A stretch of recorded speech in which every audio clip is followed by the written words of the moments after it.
मध्य प्रदेश की सियासत में इन दिनों वो सब कुछ दिखाई सुनाई दे रहा है जो इशारा करता है कि पार्टियां अभी चुनावी मोड में है।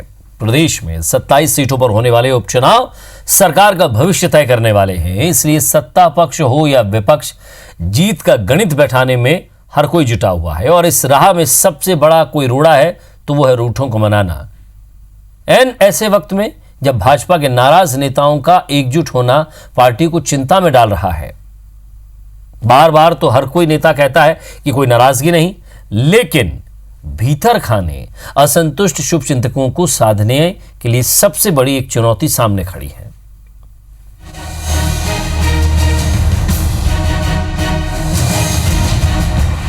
एमपी में एकजुट हुए बीजेपी के असंतुष्ट, रघुनंदन शर्मा की अगुवाई में पकी सियासी खिचड़ी, खींचतान न बिगाड़ दे मिशन 27 का प्लान। मध्य प्रदेश की 27 सीटों पर होने वाले उपचुनाव और प्रदेश कार्यकारिणी की घोषणा से पहले नाराज सीनियर नेताओं के मंथन ने एमपी बीजेपी की चिंता बढ़ा दी है। दरअसल जिन सीटों पर उपचुनाव होना है वहां सिंधिया समर्थकों के बीजेपी में शामिल होने के बाद हारे हुए बीजेपी प्रत्याशियों की उपेक्षा हो रही है, जिसे लेकर कई सीनियर नेता प्रदेश नेतृत्व से नाराज चल रहे हैं। सरकार और संगठन की अनदेखी के बाद ये सीनियर नेता समय समय पर एकजुट होकर मंथन करते हैं। पार्टी पर दबाव बनाने के लिए नाराज नेताओं ने शुभचिंतक ग्रुप बनाया है। भोपाल में इस ग्रुप ने रघुनंदन शर्मा की अगुवाई में बैठक कर एक बार फिर संगठन पर दबाव डालने की कोशिश की, जिसका असर भी जल्द दिखा। सबको महत्व मिलेगा, कहीं कोई किसी प्रकार की कमी नहीं रहेगी।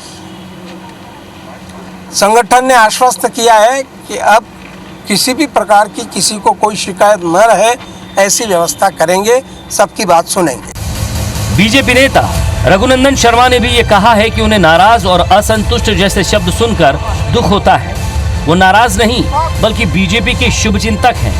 बहरहाल शुभचिंतक ग्रुप में शामिल कई नेता पहले भी कई बार पार्टी आलाकमान के सामने अपनी नाराजगी जता चुके हैं।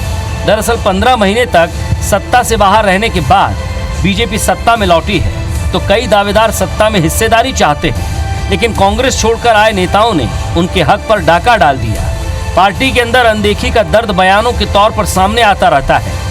हालांकि प्रदेश अध्यक्ष किसी भी नेता की नाराजगी से इनकार करते हैं तो दूसरी ओर कांग्रेस को चुटकी लेने का मौका मिल गया है। तो लगातार धीरज पटेरिया बात करें तो दीपक जोशी बात करें तो भौर सिंह शेखावत बात करें, रघुनंदन शर्मा ये मुखर हो रहे हैं क्योंकि वर्षों से उन्होंने खून पसीने से पार्टी को सींचा है।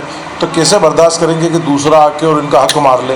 तो निश्चित तौर पे भारतीय जनता पार्टी कितनी भी दिखाने की कोशिश करे, एक बड़ा संघर्ष का दौर जारी है और इसका खामियाजा इन उपचुनाव में भाजपा को भुगतना पड़ेगा और वापस कांग्रेस की सरकार मध्य प्रदेश में बनेगी। कोई नाराज नहीं है, कोई नाराज नहीं है। भारतीय जनता पार्टी के कार्यकर्ता सब एक मत होकर के काम कर रहे हैं। बैठक हो रही है, कोई बैठक नहीं है जी, कहाँ कह रहे हैं आप। कुल मिलाकर उपचुनाव से पहले दोनों सियासी दलों को अति महत्वाकांक्षा वाले नेताओं से सतर्क रहना होगा, क्योंकि जरा सी गलती किसी भी पार्टी को सत्ता से बाहर कर सकती है। सुधीर दंडोतिया, IBC 24, भोपाल।